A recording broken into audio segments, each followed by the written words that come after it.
خسرنا يا تونسي، اقسم بالله المنتخب لعب اخر ربع ساعة يا رجل، اخر ربع ساعة وسجلوا هدفين.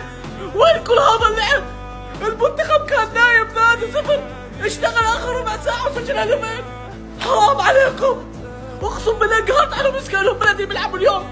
انا بحب تونس وانا قاعد بشجعهم بالبطولة صراحة، واللي صار قهر. اقسم بالله هارد لك اهل تونس، اقسم بالله حرام.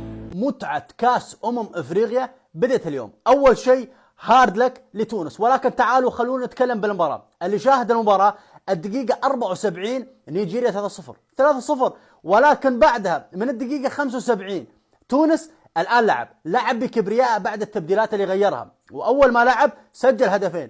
كان المفروض الحكم يزيد، للأسف عطى لتونس 7 دقائق، ولكن المفروض كانت تكون 10 دقائق، ولكن ما علينا. ولكن ردة الفعل الكبرياء اللي يملكها تونس، هنا نقول لكم لازم نطمنكم يا جماهير تونس، ما شاهدناه من المباراة راح تروحون بعيد في هذه البطولة، راح تروحون بعيد. ولكن الماما افريكا، متعة الماما افريكا غير، يعني ما فيك تقول حتى لو فايز 4-0 في الشوط الاول ما فيك تضمن الانتصار، وهذا الشيء اللي سواه تونس. هاردك لتونس. وقبل لا ننسى، اذا كنتوا تبي تشاهدون المباريات وتبي تشاهدون اي بطولة وكاس افريقيا وكل البطولات، تلقون الرابط بالبايو.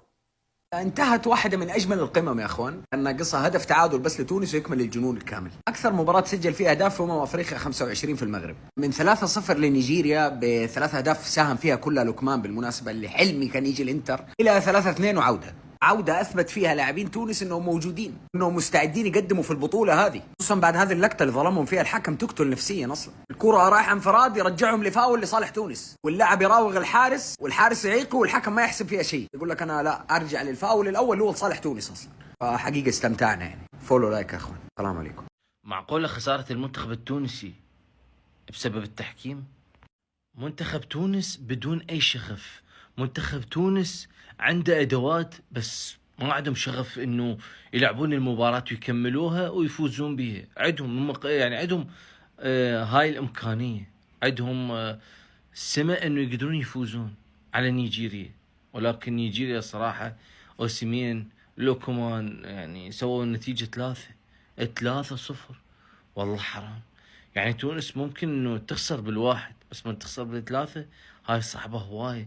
منتخب تونس يذكرني يعني حالته مثل حالتي لما نلعب اتاري بلاي ستيشن، انا الخصم اقدر له بس اخسر، ما اعرف ليش اتلقى اهداف بنسبة كبيرة وحسابات. لا تسأل كيف تعطيها، هل تونس تقدر على تحقيق انتهت مباراة تونس ونيجيريا، كانت من اقوى مباريات اللي اتلعبت في البطولة دي. كنت مستني تونس تكسب والاخر ثانية فعلا، ولكن ده كله ما ينسيناش فرحتنا بوي بلدنا بكسبة النهارده. بنشجع وي يا عم انت مال. وزعوا لنا 50 جيجا هدية. اقسموا بالله لعبنا 4 ساعة ماتش كامل ماركينا فيهم 2. اقسموا بالله ماركينا فيهم 2. كان لعبنا هكا ماتش كامل نيجيريا مش موجودة ما تربحش.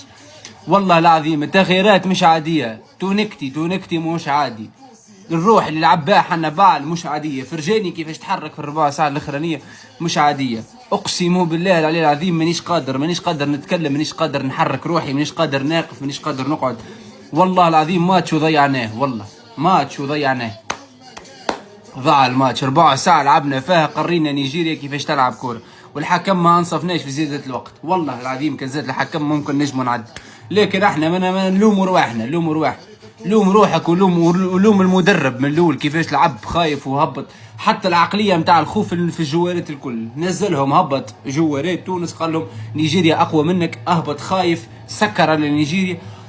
والحارس ما نحبش نتكلم، انا ما نحبش نتكلم، اما ضيعنا الماتش وكهو ما عملنا حتى شيء. طبعا انت نمت وقلت اكيد مش ماتش نيجيريا وتونس اللي هتفرج عليه، يعني ممكن يبقى ماتش عادي، لكن عايز اقول لك ان ده هو افضل ماتش في البطوله لحد النهارده. قبل ما تكمل الفيديو بص احنا 99,000، فلو عملت فولو هنوصل ل 100,000 قريب، فيعني اعمل فولو وخليك معايا للاخر. برغم ان تونس بدات بدايه سيئه جدا في المباراه، الا ان هم كانوا بيستبسلوا في الدقائق الاخيره وقدروا ان هم يسجلوا هدفين، وكانوا على شفا حفره ان هم يتعادلوا. وبشكل رسمي المنتخب النيجيري بيوصل لدور ال 16، وعايز اقول لك ان منتخب نيجيريا بيمتلك سكواد سكواد مرعب حرفيا، في لوكمان واوسمن وفي شويه لعيبه كلهم هربانين من الدوري الانجليزي، والخوف كل الخوف على كل المنتخبات اللي هتواجه نيجيريا في الفتره الجايه من الراجل ده. اوسمن يا جماعه حاجه مش طبيعيه، اي كره عاليه اي كره في السماء اوسمن بيطلع ياخدها. لكن انا بالنسبه لي المنتخب التونسي لو كان بدا الماتش بحديه اكتر ومفيش اي رعونه حصلت في الشوط الاولاني كان ممكن ان هو يتعادل او حتى يكسب في المباراه، ولكن هم بداوا بدايه سيئه جدا. انتهاء المباراة بخسارة تونس ب3 أهداف مقابل هدفين.